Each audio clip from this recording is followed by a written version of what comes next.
আসসালামু আলাইকুম সবাইকে। আজকে আমরা বানাবো হচ্ছে মোমো। তো এর জন্য পুরটা রেডি করে নিয়েছি। গরম তেল পুরের মধ্যে দিয়ে দিলাম।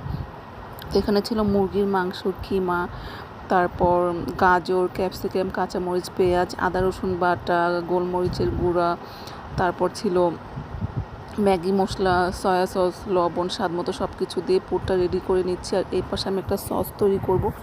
তো তেলের মধ্যে আমি রসুন কুচি অ্যাড করে দিয়েছি। তারপর একটু ব্রাউন কালার হয়ে গেলে সেখানে আমি টমেটো সস দিয়ে দিব। এটা আমার হোমমেড টমেটো সস। তারপর সেই বোতলটা ধুয়ে আমি একটু পানিও অ্যাড করে দিচ্ছি, তা না হলে পুড়ে যেতে পারে। তো পানিটা দিয়ে ভালোভাবে নেড়ে চেড়ে মিশিয়ে নেব। তো এ পর্যায়ে আমি একে একে করে সয়া সস অ্যাড করে দেবো। এটা কিকো মেনির সয়া সস। ভালো ব্র্যান্ডের সয়া সস ইউজ করার চেষ্টা করবেন, তাহলে টেস্টটাও ভালো আসবে। আর এই সয়া সসটা অনেক দিন ভালো থাকে, ফ্রিজে সংরক্ষণ করে রাখলে আপনারা অনেক দিন খেতে পারবেন, টেস্টটাও ভালো থাকে। আর এখানে গরম মশলা গুঁড়ো মানে ম্যাগি মশলা গুঁড়ো অ্যাড করে দিচ্ছি। তো আমি বাসি বানিয়ে রেখেছিলাম ম্যাগি মশলার মতো গরম মশলা গুঁড়োটা সব কিছুতে অ্যাড করি নুডলসে। তারপর গোলমরিচের গুঁড়ো দিয়ে দিলাম। আর এখানে দিয়ে দিলাম সামান্য শুকনো মরিচের মানে ক্রাশ যেটা।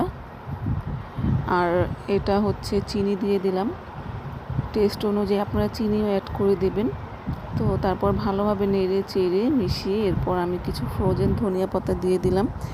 এখন যেহেতু বৃষ্টির সিজন আর শীতকাল না, তো ধনিয়া পাতার অনেক দাম, তো ফ্রোজেনটাই অ্যাড করে দিয়েছি। টেস্ট কালার দুটোই মাশাআল্লাহ অনেক ভালো ছিল। আর এই তো বড় রুটি বানিয়ে তারপর স্টিলের গ্লাস দিয়ে গোল গোল করে কেটে নিচ্ছি, তাহলে অনেক সহজেই বানানো যায়। একটা রুটি দিয়ে 4-5টা মোমো হয়ে যায়।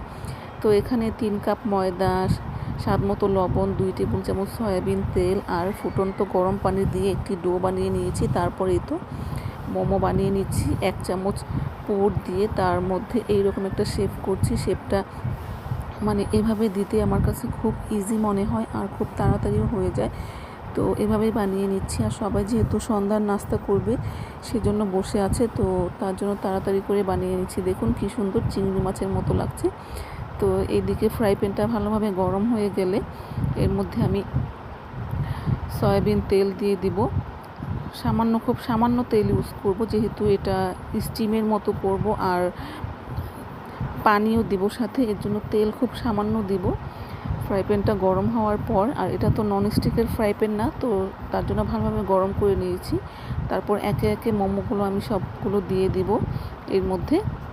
দিয়ে সাথে এই তো একটু পানি দিয়ে দিলাম। এই পানিতেই সিদ্ধ হয়ে যাবে আর নিচটা একেবারে ব্রাউন কালার হয়ে যাবে যখন, তখন আমি নামিয়ে ফেলবো। আর